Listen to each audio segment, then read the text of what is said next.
गंजाम रे डायरिया नेला आउ 3 जीवन गतकाली 2 जनकर मृत्यु होइतिबा बेले आज आउ जनकर मृत्यु होइछि। गतकाली विलंबित राति रे गुरुतर महिला मृत्यु होइछि। मृत महिला हेउचंती सुकुरी मलिक। वर्तमान सुधा मृत्यु संख्या 3 ने पहुंची। आज सकाळे पुणी 4 जन आक्रांत को गुरुतर अवस्था दिगपहंडी मेडिकल को स्थानांतर करा जाइछि। स्वास्थ्य विभाग रो टीम एवं सानखेमुंडी प्रशासन गाँव में पहुंची स्थिति अनुधान कर। पूर्व सानखेमुंडी और पात्रपुर अंचल में डायरिया हुई प्राथमिक स्वास्थ्य केन्द्र में 160 ऊर्ध्व आक्रांत रोगी चिकित्सित हो फेरी।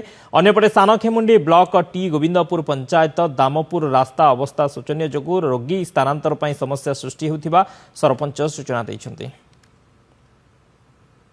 डॉक्टर को डाकी से भल देखुची बोलिया से डॉक्टर तुंची दीटा देला आउ बटका खो बोली खयला बेल को तो से टीका जीवन गला। गोटे बटका खयथिलु गोटे बटका पाटरे थिला झाड़ा बांती तापर राति रे 11टा बेल को उठाड़ नेलु झाड़फूंक करिया पाए झाड़फूंक कर धरिक आइलु। तापर रविवार दिन सैलून देलु डॉक्टर डाकी प्राइवेट डॉक्टर डाकी आ सेठु किछि करायनी हेड सोमवार दिनटा रहले आदि डेड हे गेले।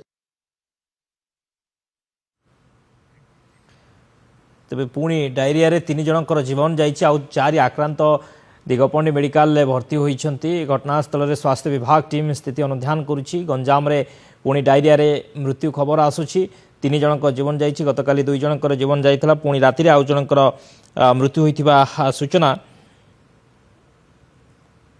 तेज गाँव में स्वास्थ्य टीम पहुंची स्थिति अनुधान करुच्ची। गंजाम दिगपहंडी अंचल में पुणी डायरिया आक्रांत संख्या देखा मिलूँ।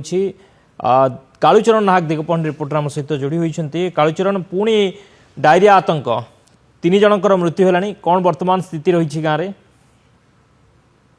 देखो शक्ति जो भाव गंजाम जिले में झाड़ाबांती जो डायरिया रे पूर्वर 5 जनकर मृत्यु होता बेले वर्तमान गंजाम जिला सानखेमुंडी ब्लॉक टी गोविंदपुर पंचायत जो दामपुर रही दामपुर रे पाखापाखि 7 ରୁ 8 जनकर आक्रांत होते।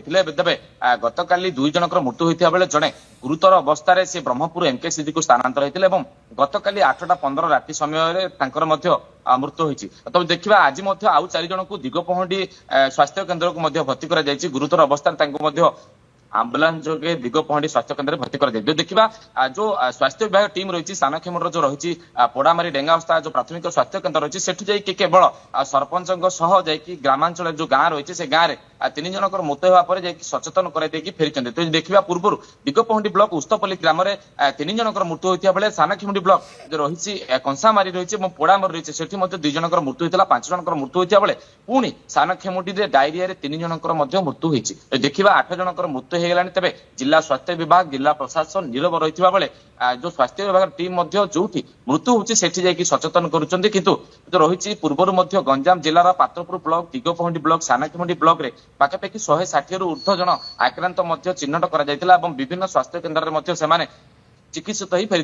देखा सानखेमुंडी आक्रांत संख्या बढ़िबार लगी। जो रही टी गोविंदपुर जो दामपुर गाँ रही दामपुर गाँव में आंबुलांस जोगे से निकटस्थ स्वास्थ्य केन्द्र में भर्ती कर दिन को दिन मृत्यु संख्या बढ़िबार गोटे दिन में 3 जनक मुंड चली जाइथिबा बेले जो रोगी आक्रांत संख्या बढ़िबार लगी। तो देखा आक्रांत संख्या बढ़िबा लगुथिबा बेले से गाँव में रास्ता भल नथिबा जोगु जहाँ सरपंच को जोगाजोग करथिले जे रास्ता भल नथिबा जोगु आंबुलांस जोगे किछि रोगी को अणा जाई पारु नाही। तेबे जिला स्वास्थ्य विभाग एवं प्रशासन नीरव रही एवं यह प्रशासन को एक चैलेंज होइछि जे जिल्ला रे मृत्यु संख्या 8 को वृद्धि पाइछि। शक्ति ओके बहुत बहुत धन्यवाद कालुचरण समस्त सूचना पाई।